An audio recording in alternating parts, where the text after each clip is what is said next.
Let's see this question. Question में बोला है modulus of rigidity of liquid. Okay, तो रिजिडिटी जो मॉड्यूलस है, इलास्टिसिटी है रिजिडिटी वाली, ये शेप चेंज करने के काम आती है।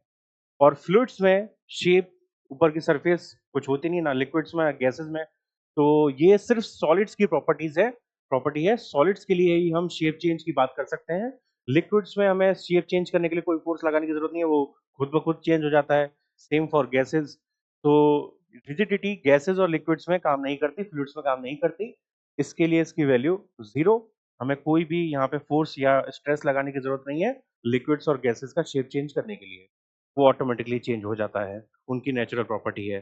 लेकिन सॉलिड्स में हमें यहाँ पे फोर्स लगाना पड़ेगा, स्ट्रेस लगाना पड़ेगा, अगर किसी सॉलिड का शेप चेंज करना है तो सिर्फ सॉलिड्स के लिए रिजिडिटी काम करती है, फ्लूइड्स के लिए काम नहीं करती है।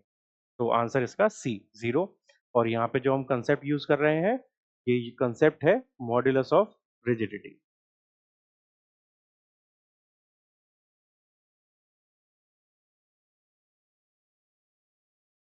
तो मॉड्यूलस ऑफ रिजिडिटी की प्रॉपर्टी के अकॉर्डिंग यहाँ पर सी ऑप्शन करेक्ट है।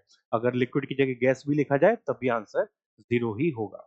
और बाकी आंसर्स के हम यहाँ पे तुलना करें, तो जैसे इन्फिनिट आंसर, ये अगर परफेक्टली रिजिड बॉडी है तो उसके लिए आंसर इन्फिनिट होगा। अगर परफेक्टली रिजिड बॉडी है तो वो कभी शेप चेंज नहीं करेगी, यानी आंसर उसका इन्फिनिट आएगा।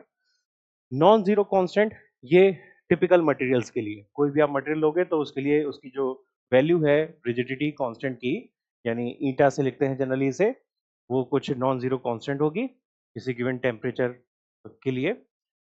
तो ये यहाँ पे वैल्यूज आएंगी। कैन नॉट बी प्रिडिक्टेड, ये अलग मटेरियल, अलग बात है इसमें।